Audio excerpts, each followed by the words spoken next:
जुमे की नमाज हफ्ते में एक दिन आती है ना। जुमे की नमाज में दिल्ली में मस्जिद के किनारे, सड़क के किनारे, मस्जिद से बाहर कुछ नौजवान नमाज पढ़ रहे थे आज जुमे की। उनको वहां के लोकल पुलिस थाने का जो सदर होता है, अध्यक्ष, हमारे यहाँ अपनी जुबान में उसको बड़ा बाबू बोलते,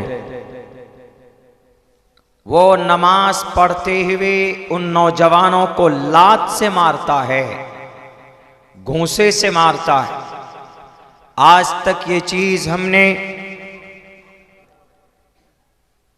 इबादत करते हुए, नमाज पढ़ते हुए सजदे में है। आदमी सबसे ज्यादा अपने अल्लाह के करीब कब होता है? जब सजदे में होता है। उस सूरत में उसको लात मारा जा रहा है, उसको घूंसा मारा जा रहा है। और कुछ लोग ट्विटर पे लिखते हैं कि सड़क पर नमाज पढ़ने की जगह नहीं है। ठीक है, सड़क पर नमाज पढ़ने की जगह नहीं है, कोई पढ़ना भी नहीं चाहता। लेकिन कभी ऐसा होता है कि अगर मस्जिद फुल हो जाए, भर जाए, 2-3 मिनट के लिए अगर किसी सड़क के किनारे मुसल्ला बिछाकर पाक जगह हो, नमाज पढ़ लेते हैं तो ज्यादा से ज्यादा कितना वक्त लगता है? 2 या 3 मिनट। हमारी नमाज पढ़ने की जगह मस्जिद है, इसमें कोई शक नहीं है। लेकिन अगर कोई मुसलमान मस्जिद सड़क के किनारे नमाज पढ़ता है, नमाज की हालत में उसको नहीं मारा जा सकता। इबादत की हालत में उस पर घूंसे नहीं बरसाए जाते। अगर नमाज पढ़ना पाप है तो पूछिए उस पुलिस वाले गुंडे से। कांवरिया में जाते हैं हमारे हिंदुस्तान के बहुत सारे हिंदू भाई, वो आधी सड़क जाम करके जाते। और जब त्योहार होती, सरस्वती पूजा हो तो सड़क बंद। क्यों? सरस्वती देवी की पूजा हो रही है, पूजा हो रहा है, उनकी मूर्ति लगा दी जाती है, दूसरे रास्ते से जाओ। जब पूजा करना जायज है तो 2 मिनट के लिए नमाज पढ़ना भी जायज होना चाहिए आपकी नजर में। अगर नमाज पढ़ना पाप है तो फिर किसी आधी सड़क को कब्जा करके भजन कीर्तन करना यह भी नाजायज होना चाहिए।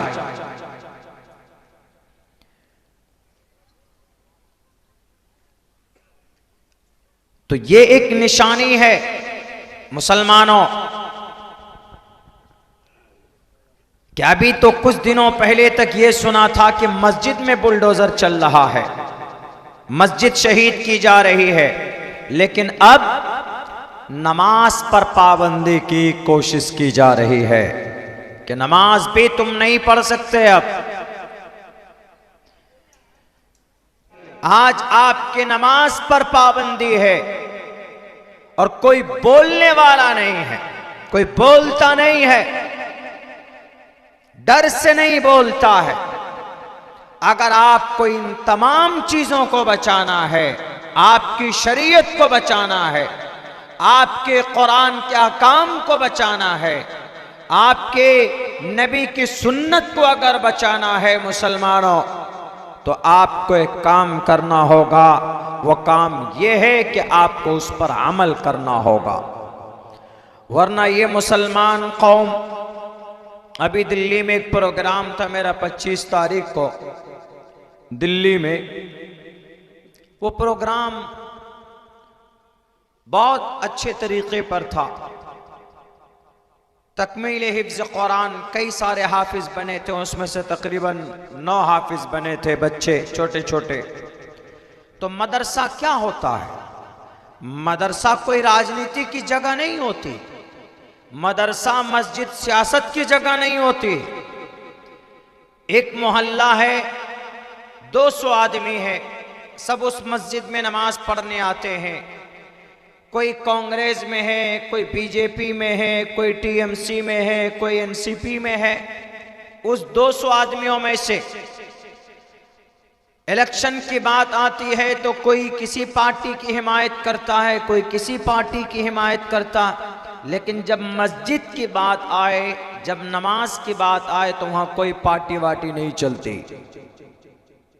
जैसे जलसा है, कोई पार्टी कोई साटी नहीं, दीनी काम है, सबको बढ़ चढ़ कर हिस्सा लेना है। तो वो मदरसा परमिशन लिया। हम लोग तो यहां परमिशन नहीं लेते हैं, बंगाल है, झारखंड है, मेरे बिहार है, और इन सब जगहों में परमिशन नहीं होता। लेकिन उत्तर प्रदेश जाएंगे आप, मैं रात प्रोग्राम में था एक लखनऊ में, तो वहाँ ज़्यादा से ज़्यादा 11 बजे रात तक प्रोग्राम कर सकते हैं, हद से हद, नहीं तो 10 बजे रात तक परमिशन मिलती है। उसके बाद अगर आप करेंगे तो आपके ऊपर कार्रवाई हो सकती। तो वहाँ दिल्ली शहर के अंदर मुस्तफ़ाबाद में प्रोग्राम था। हजरत मोहतमिम साहब नाजिम साहब ने परमिशन लिख करके ले लिया 1-1.5 महीना पहले कि मौलाना अब्दुल्ला साहब बयान करेंगे, फला मौलाना साहब बयान करेंगे, 3 वक्ता होंगे वो बयान करेंगे, दस्तारबंदी होगी। परमिशन मिल गया, 1 दिन पहले उनका परमिशन रद्द कर दिया जाता, कैंसिल कर दिया जाता। जब पूछा गया मोहतमिम साहब को बुलाकर, बेचारे सीधे साधे, उनसे बुलाकर पूछा कि जरा मोहतमिम साहब बताइए, ये शिकायत आई है आपके खिलाफ, आपके मदरसे के खिलाफ, इसीलिए हमने परमिशन को कैंसिल किया। तो मोहतमिम साहब ने सोचा कि कोई गैर ने शिकायत की होगी, किसी हिंदू ने शिकायत की होगी, या किसी और धर्म के लोगों ने शिकायत की होगी, कंप्लेन की होगी, जिसकी वजह से परमिशन उनको कैंसिल करना पड़ा। लेकिन जब पूछा गया डीएसपी से तो उन्होंने कहा कि मौलाना किसी गैर ने शिकायत नहीं की है, आप ही के मोहल्ले के हाजी साहब हैं। वो हाजी साहब काउंसलर है, वार्ड कमिश्नर है, वो उसने आपके जलसे और आपके मदरसे के खिलाफ कंप्लेन किया है, और जिसकी वजह से मुझे परमिशन रद्द करना पड़ा।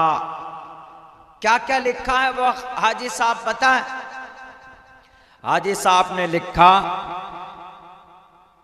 कि ये मदरसा जो चल रहा है, ये मदरसा किराए के कमरे में चल रहा है, कोई दिक्कत नहीं, किराया तो मोहतमिम साहब दे रहा है, अगर किराए पे चल रहा तो क्या दिक्कत है। दूसरी बात क्या लिखा है, जहां जलसा हो रहा है वो जगह जो मालिक है उसकी रजामंदी नहीं ली गई है, उसको जबरन डराकर उसकी इजाजत ली गई है, वो अंदर से राजी नहीं है, उसने परमिशन नहीं दिया है, इसीलिए इस जलसे को रोका जाए। बताइए कौन है दुश्मन? इस्लाम का, मदरसे का, मस्जिद का दुश्मन कौन? हमारे ही मुसलमान ना। हालांकि जो जमीन वाला था, जहां जलसा होना था, उसने अपनी रजामंदी दी कि जाइए मौलाना साहब जलसा कीजिए, तकरीर कराइए, बड़ी खुशी की बात है। लेकिन उस हाजी साहब के पेट में दर्द हुआ। क्यों पता है? कि वो जो मोहतमिम साहब थे उन्होंने उस हाजी साहब को वोट नहीं दिया था।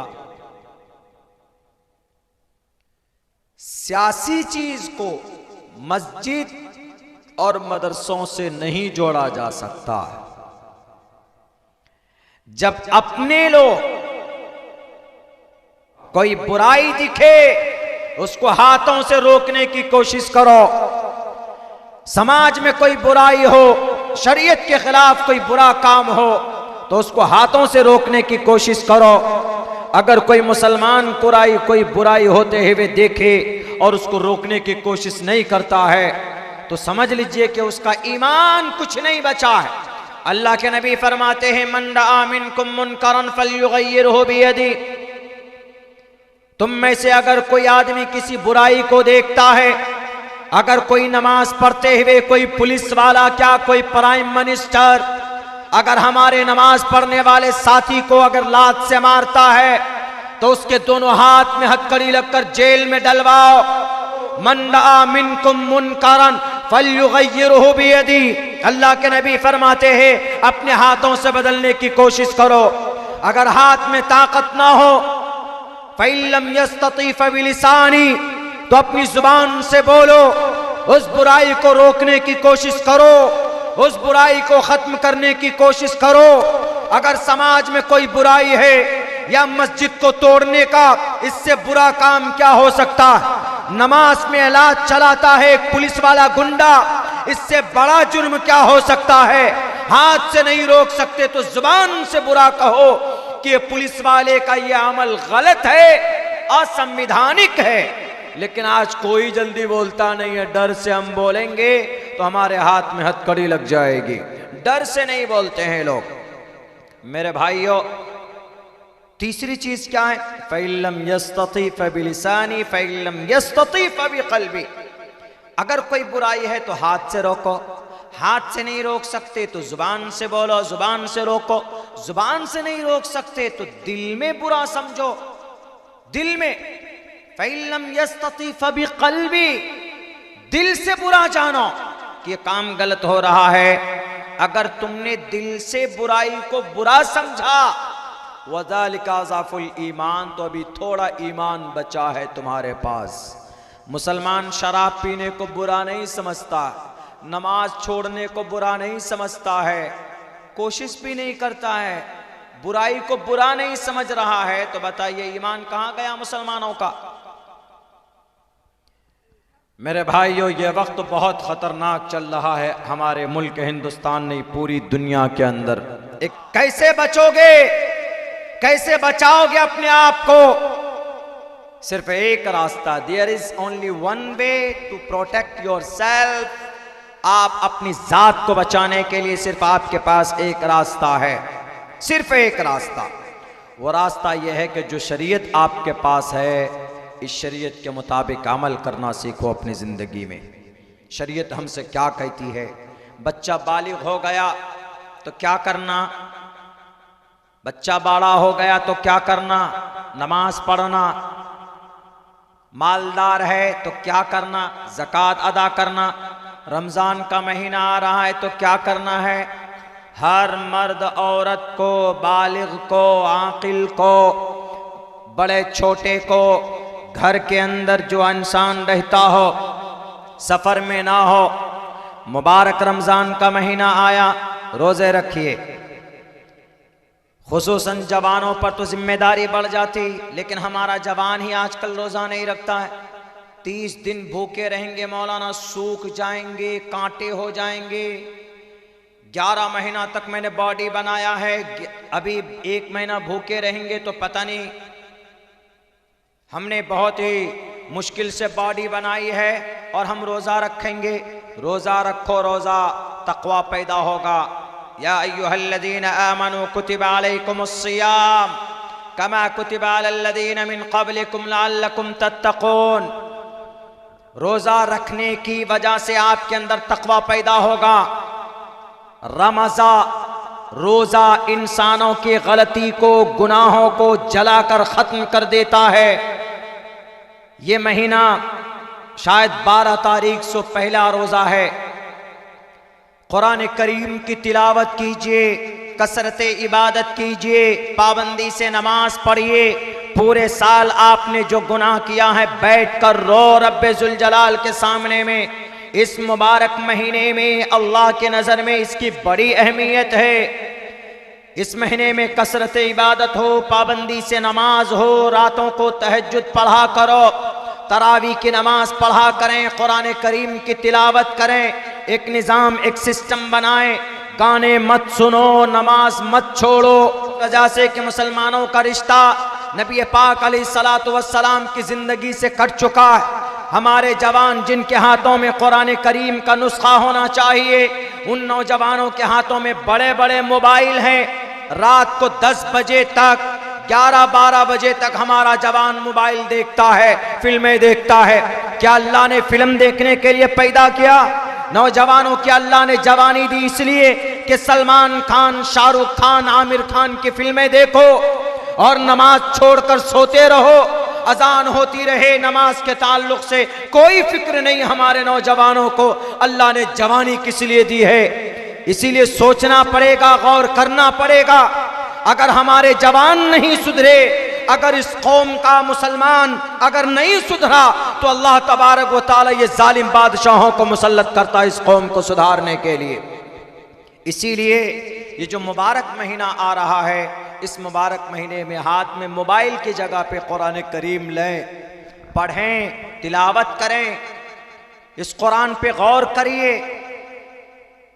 जहां कुरान का दर्स होता है बैठिए, अपने घरों में कुरान का दर्स दीजिए। अल्लाह ने क्या कहा है? गाने सुनने के लिए, फिल्में देखने के लिए तो हम लोग बहुत जतन करते, लेकिन कभी हिम्मत होती है, कभी तौफीक नहीं होती कि कुरान करीम की एक आयत जरा सीखें, याद करें। एक आयत अगर सीखते हो, अल्लाह तबारक व तआला एक हर्फ पर 10 नेकियां अता फरमाता है। एक हर्फ पर। अलिफ लाम मीम, देयर आर 3 वर्ड्स, 3 लफ्ज हो गए, 30 नेकियां मिल गई। अलिफ लाम मीम ज़ालिकल किताबु ला रैब फीहि हुदल लिल मुत्तकीन। दुनिया में किसी के पास इतनी अच्छी किताब नहीं है कि जिसको पढ़ने पर सवाब हो। रामायण, महाभारत, गीता पढ़ने वाले पर सवाब नहीं मिलता उनको। उनको अच्छी बातें कुछ मिल सकती होंगी, मुमकिन है, जरूरी नहीं है। हमारे कुरान से बेहतर कोई किताब नहीं है, लेकिन आज मुसलमान कुरान से दूर हो चुका है। हमारे अगर 5-10 जवान को खड़ा कीजिए और उनको कहिए कि जरा कुरान सूरह फातिहा सुनाओ, तो ढंग से सूरह फातिहा नहीं सुना पाएंगे। जरा कहो सूरह इखलास सुनाओ, तो नहीं सुना पाएंगे। कहेंगे कि भाई सूरह मुअव्वज़तैन सुनाओ, तो नहीं सुना पाएंगे। कुल औज़ बिरब्बिल फलक, कुल औज़ बिरब्बिन नास सुनाइए, नहीं सुना पाएंगे। अत्तहियात सुनाओ तो नहीं सुना पाएंगे। दरूद शरीफ सुनाओ तो नहीं सुना पाएंगे। और भी बहुत सारी चीजें हैं, दुआएं हैं, बहुत सारे मसनून दुआएं हैं, नहीं सुना पाएंगे। गाना पूछ लीजिए, अभी गाना 1 नंबर से 10 नंबर तक गाना सुनाने के लिए तैयार हो जाएंगे। मेरे नौजवानों, आप शरीयत पर अमल करना, वरना शरीयत बदली जा रही है आपकी भारत के अंदर में। बदली गई ना आसाम में, पड़ोस में। क्या क्या कानून लाया पता है? इस्लाम में शादी की कोई उम्र है, कोई उम्र नहीं है। इस्लाम में शादी की कोई उम्र तय नहीं है, कभी भी शादी कर सकते हैं। मर्द अगर 50 साल की उम्र में शादी करना चाहे कोई मैटर नहीं, कर सकते। अगर 15 साल की उम्र में करना चाहे तो कर सकते हैं शरीयत में। लेकिन अब कानून क्या आया है पता है? अब कानून ये आया है कि कोई भी लड़की 18 साल से पहले शादी नहीं कर सकती, कोई लड़का 21 साल से पहले शादी नहीं कर सकता। उससे पहले अगर कोई निकाह करेगा, शादी करेगा, तो वह शादी उसकी नहीं मानी जाएगी, वो अनवैलिड होगी। उसको 6 महीने तक जेल हो सकती, 50,000 रुपए का जुर्माना हो सकता है। कहां कानून बना है? इस्लाम में उम्र की कैद नहीं है, लेकिन अब इन्होंने उम्र की कैद लगा दी। गोया शरीयत के अगेंस्ट में, कुरान और शरीयत के अगेंस्ट में कानून बन रहा है। और पता है क्या कह रहे हैं? वो कह रहे हैं कि हम इसलिए ये कानून ला रहे हैं ताकि बाल विवाह रुक जाए, बाल विवाह समझते, छोटी बच्ची की शादी होती है ना छोटी उम्र में। छोटी उम्र में कितनी उम्र में होती? 15 साल से पहले कोई अपनी बच्ची का निकाह नहीं करता। और औरत बच्ची 12 साल में बालिगा हो जाती है, 12 साल की उम्र में। लड़का 15 साल की उम्र में तकरीबन कैपेसिटी हो जाती है उसके अंदर शादी की। लड़की के अंदर में, औरत के अंदर में, ये अल्लाह की तरफ से निजाम है। अगर वो निकाह कर ले 12 साल के बाद, 12 साल में वैसे करते नहीं, कोई 15 साल में लड़की का निकाह करवाते, लेकिन इन्होंने कहा कि नहीं, वो बाल विवाह है। बाल विवाह का मतलब बचपन में शादी है, उसको क्राइम माना जाता है इंडियन कॉन्स्टिट्यूशन में। ठीक है, बाल विवाह, बच्ची की शादी अगर हो जाए बालिग होने से पहले, 18 साल से पहले, तो उसको बाल विवाह माना जाता है। लेकिन इससे भी ज्यादा खतरनाक गुनाह हो रहा है, उस पर तो कोई कानून नहीं बनना है। अरे शरीयत अल्लाह की बनाई हुई चीज है, कुरान अल्लाह का फरमान है, मौलाना अब्दुल्ला की तरफ से नहीं है कुरान, मोहम्मद रसूलुल्लाह के तरफ से भी नहीं है कुरान, बल्कि कुरान डायरेक्ट अल्लाह के तरफ से है। वमा यंतिकु अनिल हवा इन हुवा इल्ला वह्युन यूहा, अल्लाह के तरफ से वही की गई है, अल्लाह का फरमान है। और अल्लाह से बेहतर कोई नहीं जान सकता, कोई इस्लाह का बेहतर तरीका नहीं बता सकता है अल्लाह तबारक व तआला से। अगर सिर्फ बोलते हैं बेटी बचाओ बेटी पढ़ाओ, और जब बचाने की बारी आती है तो दुम दबा कर भाग जाते हैं नालायक। इसीलिए उन्होंने कहा कि मेरी बेटी का रेप हुआ, मेरी बेटी की इज्जत लूटी गई, मेरी बीवी ने सोचा कि इंसाफ मिलेगा, कोई इंसाफ नहीं मिला, मजबूर होकर मेरी दोनों बेटियों ने सुसाइड और इन्होंने फांसी के फंदे पर लटकाया है, अपने आप को लटका लिया। जरा पूछो दुनिया के तमाम किताबों से कि अब उन दोनों बच्चियों को कैसे इंसाफ मिलेगा। ऋग्वेद नहीं बता पाएगा, यजुर्वेद नहीं बता पाएगा, सामवेद नहीं बता सकता है, बाइबल नहीं बता सकता है, आप आवाज़ पढ़िए वो किताब नहीं बता सकती, तलमूद पढ़िए वो किताब नहीं बता सकती। लेकिन कुरान के पास आओ के कुरान बताओ इन दोनों बच्चियों को कैसे इंसाफ मिले, कोई उपाय है तुम्हारे पास? तो हमारा कुरान कहता है कि उपाय है, आओ। कुरान कहता है 18वें पारे के अंदर सूरे नूर पढ़िए, अज़्ज़ानियतु वज़्ज़ानी फजलिदू कुल्ल वाहिदिन मिनहुमा मियत जल्दा वला ताखुदुकुम बिहिमा राफतुन फी दीनिल्लाह इन कुंतुम तुमिनून बिल्लाहि वल यौमिल आखिर वलयशहद अज़ाबहुमा ताइफतुम मिनल मुमिनीन। जिना करने वाली औरत हो या जिना करने वाले मर्द हो, अगर कोई जिना करता है फजलिदू कुल्ल वाहिदिन मिनहुमा, उन जानी को पकड़ कर लाओ मैदान में चौराहे पर और उसको रस्सियों से बांध दो और उसके पीठ पर चमड़े के कोड़े से 100 कोड़े बरसाओ उसकी पीठ के ऊपर, 100 कोड़े से उसकी पीठ को दागो, उसके खाल उधर जाना चाहिए, उसकी बॉडी से खून निकलना चाहिए। फजलिदू कुल्ल वाहिदिन मिनहुमा मियत जल्दा। कुरान फैसला देता है, कुरान इन मासूम बच्चियों को इंसाफ दे सकता है।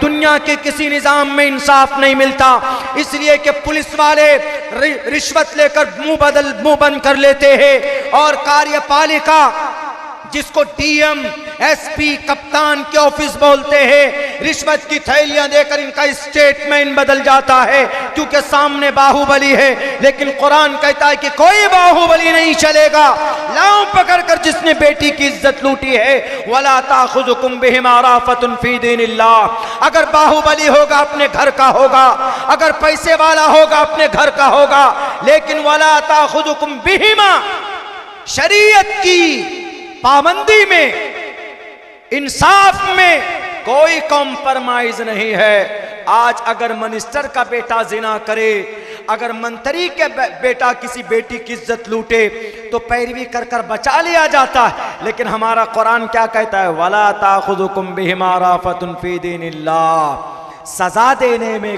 कोई भेदभाव नहीं, मंत्री का बेटा हो कि संतरी का बेटा हो, और कानपुर की बेटी की इज्जत लूटने वाला भट्टे का ठेकेदार हो, कोई भी होगा, वला ताखुजुकुम बिहिमा राफतुन फी दीनिल्लाह। कोई रियायत नहीं बरती जाएगी, बल्कि 100 कोड़े लगाओ उनको, मारो उनको, और फिर बंद कमरे में नहीं, कहां, एक चौराहे पर, वल्यशद अज़ाबहुमा ताइफतुम मिनल मुमिनीन, मुसलमानों की एक झुंड के बीच में उसको मारो, ताकि उनकी सजा पूरे गांव में, पूरे शहरों में फैलना चाहिए, उनकी सजा की बात पहुंचनी चाहिए, ताकि कोई दूसरा जवान किसी बेटी की इज्जत ना लूटे।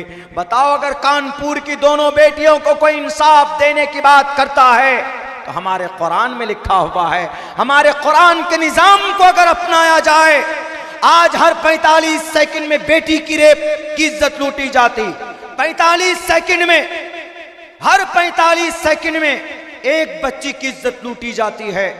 क्यों? बेपर्दगी की वजह से, बेपर्दगी की वजह से, दबंगई की वजह से। अगर हमारे कुरान पर अमल किया जाए ना, रेपिस्टों को अगर सजा दी जाए कुरान के मुताबिक, तो 45 सेकंड तो दूर की बात है, 45 दिन में भी कोई रेप का मामला सामने नहीं आएगा। यह है हमारा कुरान।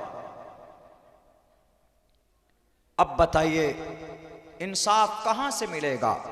इसीलिए हम कहते हैं ना कि हमारे पास दुनिया का सबसे बेहतरीन सिस्टम मौजूद है। वो क्या है? वो कुरान करीम की शक्ल में है। बेहतरीन निज़ाम मौजूद है, वो कुरान करीम की शक्ल में है। और हम मुसलमान इसी कुरान से मोहब्बत नहीं करते। जितना हो सके आप अपने कुरान से मोहब्बत पैदा कीजिए, कुरान को सीखिए, कुरान को समझिए। वक्त मिल जाए, फुर्सत है, आप कुरान करीम खोल करके बैठ जाइए, देखिए, आप तिलावत कीजिए। अगर आपको अल्लाह से बात करना है, if you want to talk with your God, अगर आप अल्लाह से बात करना चाहते तो आप कुरान करीम की तिलावत कीजिए, पढ़िए। लेकिन नहीं, कितने लोग हैं जो पढ़ते ही नहीं है।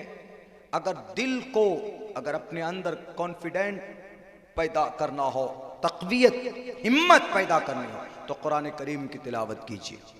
एक आदमी अभी मिला हमको, कहां पे? यहां, ये कौन सी तारीख, 5 तारीख में, यहीं से खड़गपुर से, हावड़ा से मैं बैठा टाटा जमशेदपुर जाने के लिए ट्रेन में, एसी के डब्बे में हम बैठे, सीट नंबर 4 पे हम बैठे, तो उनकी सीट नंबर 5 और 6, थर्ड एसी में एक तरफ 3 सीट होती है, एक केबिन में 8 सीट होती है, एक तरफ 3, एक तरफ 3, साइड में 2 होते। तो मेरी 4 नंबर की सीट थी, लोअर बर्थ थी। 4-5 घंटे का सफर था, हम बैठे। बैठने के बाद हमें नींद आ गई। खैर, खड़गपुर पहुंचे तो खड़गपुर में एक मियाँ एक बीवी दोनों आए, आके बैठे। पता नहीं हम ही को सफर में क्यों ऐसे लोग मिल जाते। तो एक टीका लगाए हुए थे, पैंट शर्ट में थे, ब्राह्मण होगा, ठाकुर होगा, और दूसरी उसकी बीवी थी। वो बैठ गए, हम लेटे हुए थे। उन्होंने कहा कि सर ये मेरी सीट है, बैठने दीजिए। हमने कहा कोई बात नहीं, बैठो। तो मेरा पैर उनको टच किया, ऐसे करके लगा, तो वह हंस के बोलता, हंस के, उसकी एक आदत बहुत अच्छी थी, कोई भी बात बोल रहा था ना, वो गुस्से वाली भी बात हंस के बोल रहा था, हंस के, गुस्से वाली भी बात। तो मुझे गुस्सा नहीं आ रहा था, क्योंकि हंस के बोल रहा था। खंदा पेशानी जिसको बोलते हैं, किसी से मिल रहे हैं तो हंस के बात कर रहे हैं, तो हंसकर बोलता था कि सर आपका पैर लग रहा है मेरी पैंट में, थोड़ा उधर कीजिए ना पैर। मैंने कर लिया जी। मैं थोड़ा तिरछा होके बैठा था तो सही होके बैठ गया। चलो शायद दिक्कत होगी इनको, कुछ लोग होते सफर अफर में अगर थोड़ा बदन टच करे ना, सर थोड़ा इधर होके बैठिए ना, ऐसे लोग बहुत होते हैं, छुआछूत वाले जो होते हैं, छुआछूत। तो उसके बाद 5-10 मिनट के बाद मेरा पैर, मेरी जूती उसके बैग को टच किया, बैग को, जो बैग नीचे रखा हुआ था उनका। तो बोला सर आपकी जूती मेरे बैग को टच कर रहा है। तो मुझे बहुत ज़्यादा गुस्सा आया। मैंने कहा ऐसा है, अगर आपको इतना ही टचिंग प्रॉब्लम है, अब बार बार बोल रहे हैं कि आपका पैर लग रहा है, आपका जूता लग रहा है, तो आप ऐसा कीजिए ना, एक पूरा डब्बा ही बुक कर लेते आप, पूरा कोच, पूरा डब्बा बुक कर लेते, अकेले खूब टांग फैला के जाते आप भूखे मर जाते तो कोई देखने भी नहीं आता आपको। हमने कहा ट्रेन में ऐसा चलता है। तो खैर बोला नहीं नहीं थोड़ी सी एडजस्ट कर लीजिए ना। हमने कहा ठीक है एडजस्ट कर लेते हैं जी। फिर भी ठीक होके बैठ गए जी। चलो आधे घंटे के बाद फिर वही, सर ये बैग आपका थोड़ा इधर है, इधर कर लीजिए। पता नहीं क्या प्रॉब्लम थी उनको। मैं इसी हैयत में था, अपनी टोपी दाढ़ी में ही रहते हैं, ब्लेजर वगैरह पहन के हम सफर में रहते हैं, शेरवानी तो पहनते नहीं। तो उन्होंने, मैं समझ गया, मैंने कहा थोड़ा इलाज करना जरूरी है इसका।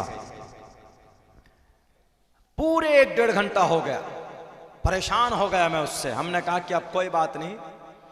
अच्छा वहां और जो सामने जो 2 लड़के थे वो स्टूडेंट थे, उनको भी प्रॉब्लम हो रही थी उन दोनों लड़कों की। ये कौन आदमी आके बैठ गया जो बार बार बोल रहा है यहां टच हो रहा है, वहां लग रहा है, वहां लग रहा है। हमने कहा कि ये मर्द है क्या औरत है? टचिंग प्रॉब्लम तो औरत को बोलती, डोंट टच मी। औरत को टच नहीं कर सकता कोई जेंट्स, गैर महरम। तो ये उसकी बीवी भी बैठी हुई है साथ में। तो मैंने कहा कि इसका इलाज करना जरूरी है। मैंने उनको कहा, मैंने कहा मैं समझता हूं सर, पता आपको क्या प्रॉब्लम है? आप शायद ब्राह्मण हैं। बोला हाँ मैं ब्राह्मण हूं बिल्कुल। हमने कहा तो ठीक है, ब्राह्मण है तो आपको ऐसा लग रहा है कि मैं शूद्र हूं, मैं मलेच्छ हूं। मलेच्छ भाषा कीर्ता तैन वैद वाक्य प्राण मुखा। तो उन्होंने, हमने कहा कि मैं मलेच्छ लग रहा हूं। मलेच्छ मतलब नापाक के भी आते हैं, मलेच्छ मतलब सबसे पुराना आदमी के भी आते हैं। मलेच्छ, मैंने कहा कि मैं मलीच्छ लग रहा हूं ना आपको, नापाक लग रहा हूं इसीलिए, क्योंकि दाढ़ी है, टोपी है, मौलाना साहब दिख रहा हूं, और फिर आप ब्राह्मण हुए। ब्राह्मण ब्राह्मण सगहा तमण, बड़े ब्राह्मण है। तो हमने कहा, वो हंसने लगे, बोले नहीं नहीं ऐसी कोई प्रॉब्लम नहीं है, लेकिन फिर भी अलग अलग रहना चाहिए आदमी को। हमने कहा कि नहीं मैं जानता हूं ये आप नहीं बोल रहे हैं, आपके अंदर जो नफरत भरा गया है ना वो बोल रहा है। तो उन्होंने कहा कि नहीं मौलाना ऐसा कुछ नहीं, आप जो समझ रहे हैं। मैंने कहा इसका भी इलाज किया, इस नफरत का इलाज वेद व्यास जी ने 7872 साल पहले किया। उठाओ पुराण के अंदर कहा गया, शूद्रो ब्राह्मण तामिति ब्राह्मण चैति शूद्रताम क्षेत्रियो याति वितरत्वम विघाद्वीच्यम तथे चचा सेक एवात्रपति परजानाम कथम पुनर्जत कीर्ता पर भेदा। मैंने पूरा मंत्र पढ़ा उसके सामने, तो पता है वो ऐसे बैठा था, ऐसे मुझे देखा, ऐसे 30 सेकंड के लिए उसका गला टेढ़ा हो गया। वो सोचने लगा भाई ये मौलाना क्या बम फोड़ दिया है। हमने कहा कि पता है इसका मतलब क्या है, इसका अर्थ क्या है? बोला नहीं मालूम तो नहीं है। हमने कहा इसका मतलब है शूद्रो ब्राह्मण तामिति। हमने कहा शूद्र किसको?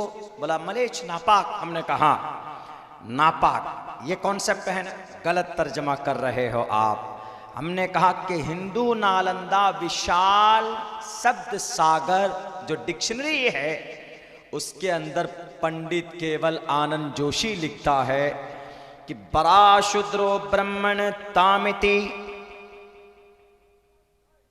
ईश्वर किसी को नापाक नहीं पैदा करता, अल्लाह किसी को नापाक नहीं बनाता, लेकिन हां ऊंची नीची बिरादरी में जरूर पैदा करता है।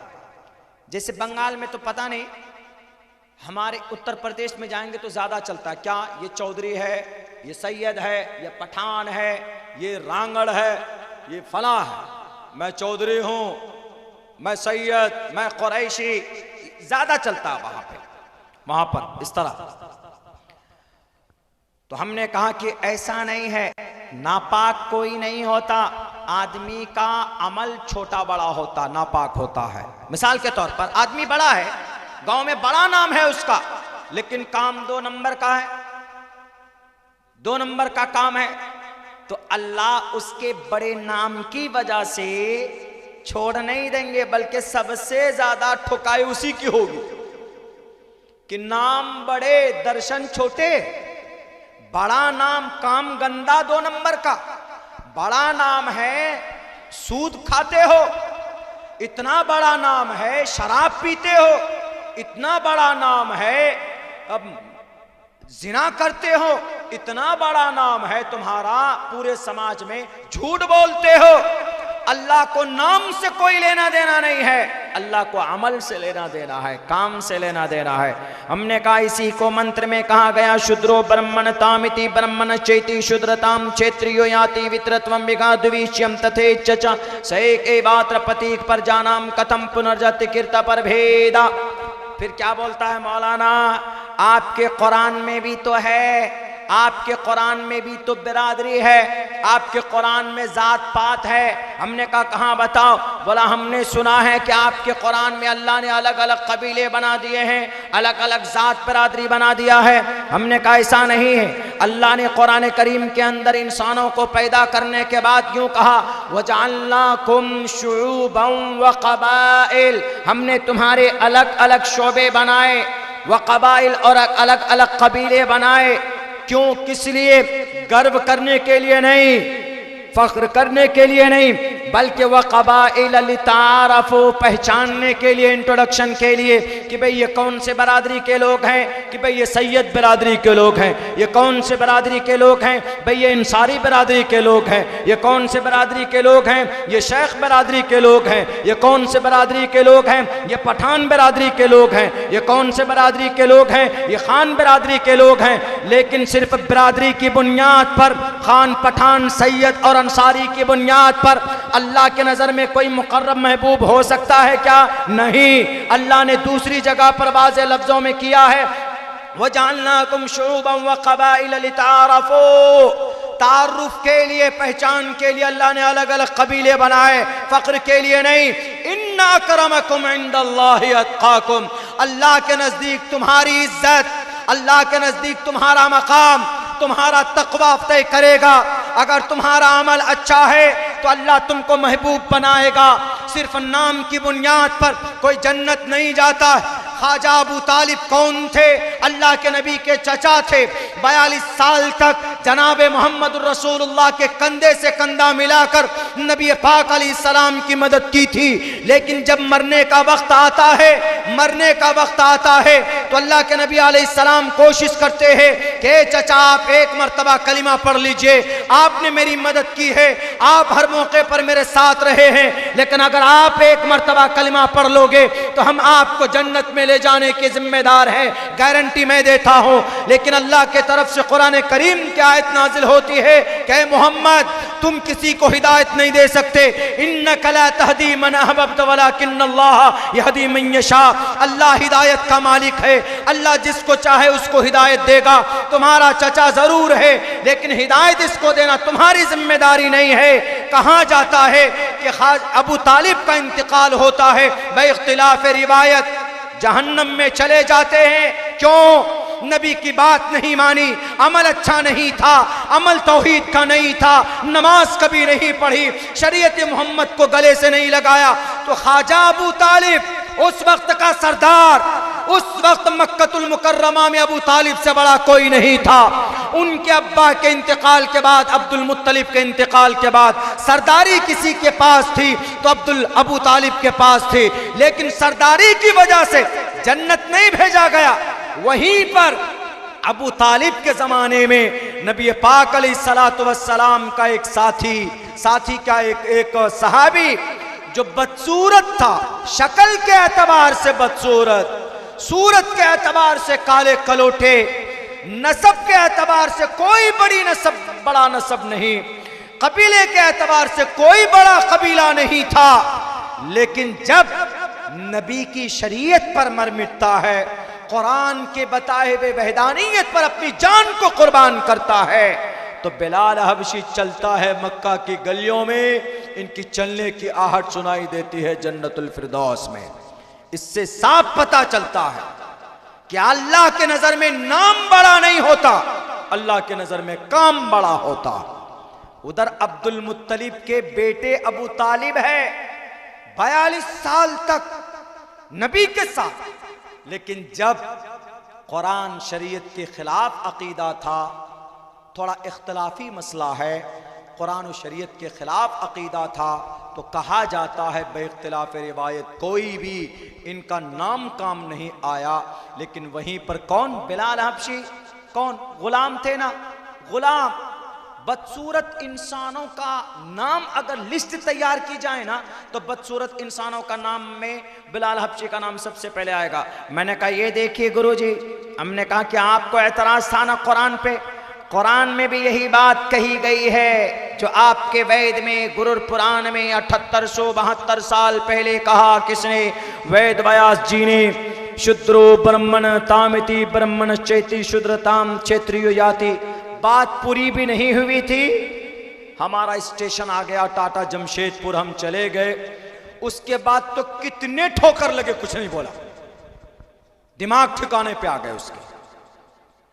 पहले से अपना भाव जमाते हैं ना, उसके बाद तो हाथ भी लगे पैर भी लगे, हाथ भी मिला, लीजिए हाँ हाँ बहुत अच्छी बात है, बहुत अच्छा आदमी है, यू आर गुरु ज्ञानी।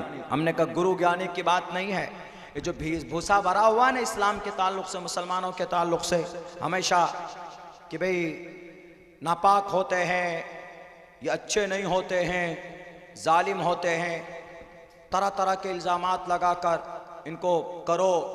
जो आज वही दिल्ली के अंदर में मेरा नाम से पिछले 2 दिन से गुना मध्य प्रदेश के अंदर न्यूज़पेपर में दे दिया हुआ है, न्यूज़पेपर में बाज़ाब्ता वहां के अखबार में, कि सन 2047 तक इस्लामी स्टेट बनाने वाला अब्दुल्ला सलीम गिरफ्तार हो गया। कल से मेरे पास वह अखबार भेजा, कोई फेसबुक पे लिख रहा है, कोई व्हाट्सएप पे भेज रहा है कि मौलाना आप ठीक ठाक हैं। हमने कहा अरे भाई वो मामला किसी और का है, और वो उसने उस न्यूज़ में शक्ल मेरी लगा दी, फोटो मेरी लगा दी, आदमी कोई और है, फोटो मेरी लगा दी। आज मैंने कानूनी कार्रवाई की है उस पे, नालायक को पकड़ कर लाऊंगा मैं अपने सीमांचल उस न्यूज़पेपर वाले को। कुछ मिलता नहीं है, वो बस ये मौलाना, मस्जिद, अजान, नमाज, इससे क्या होगा देश का? कुछ होगा? अरे कुछ करना है तो गरीबों की मदद कीजिए, बेकसों की मदद कीजिए। हमारे नबी पाक अलैहिस्सलाम भूखे रहते थे, लेकिन कभी भी आप किसी साइल को वापस नहीं जाने देते थे। वम्मस्साइल फला तनहर, कभी भी नहीं झिड़कते थे आप। गरीबों की मदद करो ना, उस पर कानून नहीं बनेगा, कानून बनेगा तो कुरान पर बनेगा कि नहीं जी इस्लाम में यह कानून गलत है, यह कानून नहीं होना चाहिए। आ जाए मेरे भाइयों, जब इस देश को आजाद करना था, जब इस देश में क्रिश्चियनिटीज बढ़ रही थी, अंग्रेज आया था, अपने मजहब की तबलीग कर रहा था, ईसाई मजहब, और उसकी शुरुआत आपके बंगाल हुबली डिस्ट्रिक्ट से शुरू किया था। आपके कलकत्ता में क्रिश्चियनों की एक कॉलेज है, पुष्प कॉलेज उस जमाने में था, एक उन्होंने यूनिवर्सिटी बनाई थी, एक स्कूल बनाया था, वहां पर नौजवानों को भर्ती करते थे, मुस्लिम नौजवानों को, और वो अपने ईसाई मजहब को बढ़ावा देते थे। लेकिन जब देखा पूरे भारत के अंदर ये ईसाई मजहब की तबलीग कर रहा है क्रिश्चियन, तो एक आलिम दीन शाह वलीउल्लाह मुहद्दिस देहलवी 1842 के अंदर वो उठते हैं और फिर कुरान का तर्जमा लोगों के सामने पेश करते हैं, कुरान करीम पढ़कर सुनाते हैं, कुरान का दर्स देते हैं, ताकि इस्लाम इनके दिलों में जिंदा हो, क्रिश्चियन से मोहब्बत ना करे, क्रिश्चियन मजहब से अपने क्रिश्चियन मजहब को ना कबूल कर ले। मौलाना शाह वलीउल्लाह मुहद्दिस देहलवी, उनका इंतकाल हो जाता, उनके बेटे शाह अब्दुल अजीज मुहद्दिस देहलवी आते, वो तफसीर लिखते हैं, कुरान करीम की तफसीर लिखते हैं, उनका इंतकाल हो जाता है, और उन्होंने इस देश के अंदर धर्म को भी बचाया है मौलाना शाह अब्दुल अजीज मुहद्दिस देहलवी ने, और फिर अपने इस मुल्क को भी बचाया। उन्होंने एक तरफ मदरसे बनाए, दूसरी तरफ मुजाहिदीन को पैदा किया। मदरसों से हमारा धर्म बचता है और मुजाहिदीन से हमारा देश बचता है। दारुल देवबंद की बुनियाद डाली गई 1866 के अंदर, किस लिए? बुखारी पढ़ाया जाए। बुखारी शरीफ है, बुखारी शरीफ कुरान करीम के बाद सबसे मुस्तनद किताब अगर कोई है तो बुखारी शरीफ। मैंने बुखारी की पहली हदीस इन्नमल अमालु बिन्नियात, ये पहली हदीस है। इन्नमल अमालु बिन्नियात बड़ी हदीस है, छोटा टुकड़ा। मैंने ये हदीस शरीफ 31 सनद के साथ जनाब मोहम्मद रसूलुल्लाह सल्लल्लाहु अलैहि वसल्लम से पढ़ी। मुझे सनद तक याद है, एक एक लफ्ज याद है। मैंने यह हदीस शरीफ मुफ्ती सईद अहमद साहब पालनपुरी से पढ़ी। उन्होंने मौलाना फखरुद्दीन अल्लामा इब्राहिम बलियावी से पढ़ी, उन्होंने शेखुल इस्लाम हुसैन अहमद मदनी से पढ़ी, उन्होंने अल्लामा अनवर शाह कश्मीरी से पढ़ी, उन्होंने शेखुल हिंद मुफ्ती महमूद हसन से पढ़ी, उन्होंने कासिम नानोतवी से पढ़ी, उन्होंने शाह अब्दुल गनी मुजद्दिदी से पढ़ी, उन्होंने शाह मोहम्मद इसहाक दहलवी से पढ़ी, उन्होंने शाह अब्दुल अजीज मुहद्दिस दहलवी से पढ़ी, उन्होंने शाह वलीउल्लाह मुहद्दिस दहलवी से पढ़ी, उन्होंने शेख अबू ताहिर कुर्दी से पढ़ी, उन्होंने इब्राहिम कोरानी कुर्दी से पढ़ी, उन्होंने हज्जार इब्न सोहना से पढ़ी, उन्होंने शन्नावी से पढ़ी, उन्होंने अल्लामा रमली से पढ़ी, उन्होंने ज़करिया अंसारी से पढ़ी, उन्होंने हाफिज इब्न हजर अस्क़लानी से पढ़ी, उन्होंने तन्नूखी से पढ़ी, उन्होंने ज़बीदी से पढ़ी, उन्होंने अबुल वक्त से पढ़ी, उन्होंने दाऊदी से पढ़ी, उन्होंने इब्न हमूया से पढ़ी, उन्होंने फिरबरी से पढ़ी, उन्होंने इमाम बुखारी मोहम्मद बिन इस्माइल बिन इब्राहिम बिन मुगीरा बिन बर्दिस बतल जोफी अल अमानी इमाम बुखारी से पढ़ी। और इमाम बुखारी ने यह हदीस शेख हुमैदी से पढ़ी, शेख हुमैदी ने हदीस सुफियान बिन उयैना से पढ़ी, सुफियान बिन उयैना ने इस हदीस को मोहम्मद यहया बिन सईद अंसारी से पढ़ी, यहया बिन सईद अंसारी ने मोहम्मद बिन इब्राहिम तैमी से पढ़ी, मोहम्मद बिन इब्राहिम तैमी ने सहाबी रसूल हजरत अलक़मा बिन वक्कास लैसी रज़ी अल्लाह ताला अन्हु से पढ़ी। हजरत अलक़मा फरमाते हैं कि समिअतु उमर इब्न अल-ख़त्ताब अलल मिंबर यक़ूल क़ाल नबी सल्लल्लाहु अलैहि वसल्लम इन्नमल अमालु बिन्नियात। ये है बुखारी तक हमारी सनद। तो हमारे पढ़ने पढ़ाने वाले जो मदारिस में होते हैं यही चीज पढ़ाई जाती है। किसी ने आज तक, यही दारुल है देवबंद 1866 में जब इसकी बुनियाद डाली गई, तब से लेकर आज तक 2 लाख उलमाए किराम पैदा हुए। 2 लाख। वहां से कौन पैदा होते? बड़े बड़े उलमा पैदा होते हैं, बड़े बड़े अल्लाह वाले पैदा होते हैं, अल्लाह के वली पैदा होते हैं, कुरान करीम की मुफस्सिर पैदा होते हैं, अहादीस की वजाहत करने वाले पैदा होते हैं। हाँ, ग़ज़वे हिंद अब नहीं होगा, ग़ज़वे हिंद हो चुका है। कब हो चुका है? नौजवानों ये हिस्ट्री याद रखना। 711 ईस्वी में, 711 ईस्वी में इस देश के अंदर में ग़ज़वे हिंद हो चुका है। 711 में। कब? 711 ईस्वी में। कैसे हुआ था ग़ज़वे हिंद? अगर हदीस में है, सही है, तो कभी ना कभी तो हुआ होगा। तो ये राजा दाहिर के जमाने में ये जंग हो चुकी है। राजा दाहिर और एक तरफ कौन? एक तरफ मोहम्मद बिन कासिम अस्सक़फ़ी रहमतुल्लाहि अलैह। भारत के अंदर इस्लाम तिजारत के जरिए से आया, कालीकट के तरफ से, लेकिन बादशाही सिस्टम से इस्लाम सिंध की तरफ से आया। और सबसे पहली लड़ाई मोहम्मद बिन कासिम अस्सक़फ़ी ने लड़ी राजा ताहिर से। और इसी ग़ज़वे को तकरीबन अक्सर उलमाए किराम ने ये कहा है, इसी ग़ज़वे के बारे में उलमाए किराम ने ये कहा है कि ग़ज़वे हिंद हो चुका है। आज जो मीडिया वालों को मालूम नहीं है, पता होना चाहिए। मीडिया वालों, तुम तो अपना ईमान बेच चुके हो, तुम बेज़मीर बन चुके हो। मोहम्मद बिन कासिम ने ये जंग क्यों की थी राजा दाहिर से, वो भी याद रखिए।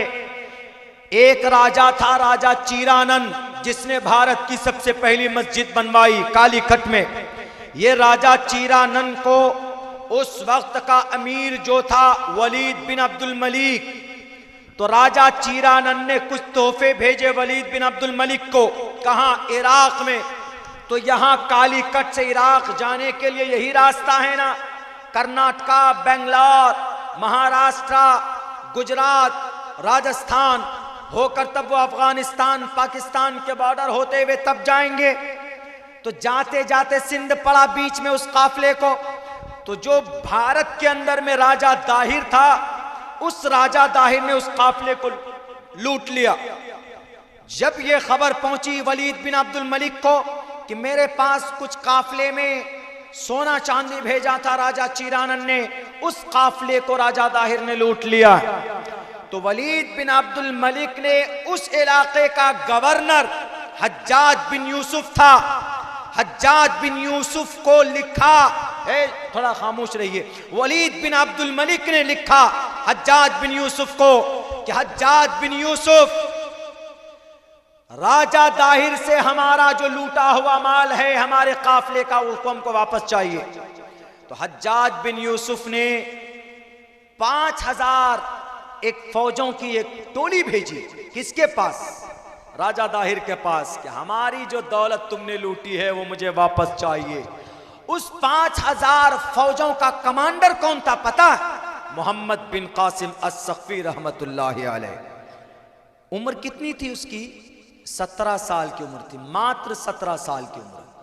हमारे बच्चे 17 साल में पबजी गेम खेलते, मोबाइल के फेसबुक में पेज बनाते, पबजी गेम में मस्त रहते। 17 साल का हमारा बच्चा। लेकिन मोहम्मद बिन कासिम बहादुर थे। जब मोहम्मद बिन कासिम आए तो राजा दाहिर देखकर क्या बोलता है? You are look like my child, तुम तो मेरे बेटे के समान हो, छोटा बच्चा दिखते हो। मोहम्मद बिन कासिम, तुम मुझसे लड़ने के लिए आए हो? हज्जाज बिन यूसुफ ने तुमको भेजा। तो मोहम्मद बिन कासिम क्या कहते हैं पता? हाइट कम है, फाइट बहुत ज्यादा है। तुम मेरी हाइट पर मत जाओ, मेरी फाइट को देखना। कहा अच्छा, बहुत ताकत है। कहा आओ मैदान में, भेजो। तो राजा दाहिर ने अपने सबसे ताकतवर योद्धा को भेजा, जाओ जरा इसका काम तमाम करो। हमला करता है। मोहम्मद बिन कासिम पलटकर जब वार करते हैं, तलवार, पहले जमाने में तलवार चलती थी, गोली बंदूक नहीं, तलवार चलती थी, तलवार। आजकल तो गोली बंदूक चल रही, बारूद। तो उन्होंने जो तलवार पलटकर जो वार किया मोहम्मद बिन कासिम ने, कहते हैं ना कि तलवार की ताकत बाजू में होती है। इतने तेज और तर्रार नौजवान 17 साल का एकदम बिजली की तरह चमकते हुए जब हमला किया है, तो राजा दाहिर के जो भेजा हुआ फौज था, उसके सर के 2 टुकड़े कर दिए। राजा दाहिर देखकर डर गया, वो मैदान हार जाता है। राजा दाहिर वो जंग हार जाता है। मोहम्मद बिन कासिम इस्लाम का झंडा गाड़ देते हैं। उसी जंग को ग़ज़वे हिंद कहा गया। उसी ग़ज़वे को, वो हो चुका 711 ईस्वी में, कई सौ साल पहले हो चुका है। तकरीबन 1200 साल पहले उसका वजूद। ये मैं 2 टोक लफ्जों में कहता हूं, दुनिया वालों, हमारे कुरान से बेहतर शरीयत तुम्हारे पास नहीं है। हमारे नबी से बेहतर कोई नबी दुनिया के किसी के पास नहीं है। हमारे नबी को अल्लाह तबारक व तआला ने सिर्फ मुसलमान के लिए नहीं, कायनात के तमाम इंसानों की कामयाबी के लिए भेजा था कि जाओ अमार सल्ला का इल्ला रहमतल लिल आलमीन। और अल्लाह ने कुरान करीम बयान जो उतारा है 23 साल की कलील मुद्दत में इस दुनिया के अंदर, ये तमाम इंसानों की कामयाबी के लिए है। शहरु रमज़ान अल्लज़ी उन्ज़िल फ़ीहिल क़ुरान हुदल लिन्नास। मुसलमानों, आज आपकी शरीयत बदली जा रही है, उसका जिम्मेदार मुसलमान है। मुसलमान गलत तरीके पर बीवियों को तलाक देता है, मुसलमान शराब पीता है, मुसलमान झूठ बोलता है, मुसलमान चोरी करता है, मुसलमान चुगलखोरी करता है, मुसलमान तजस्सुस करता है, मुसलमान एक दूसरे की पीठ पीछे बुराइयां करता है।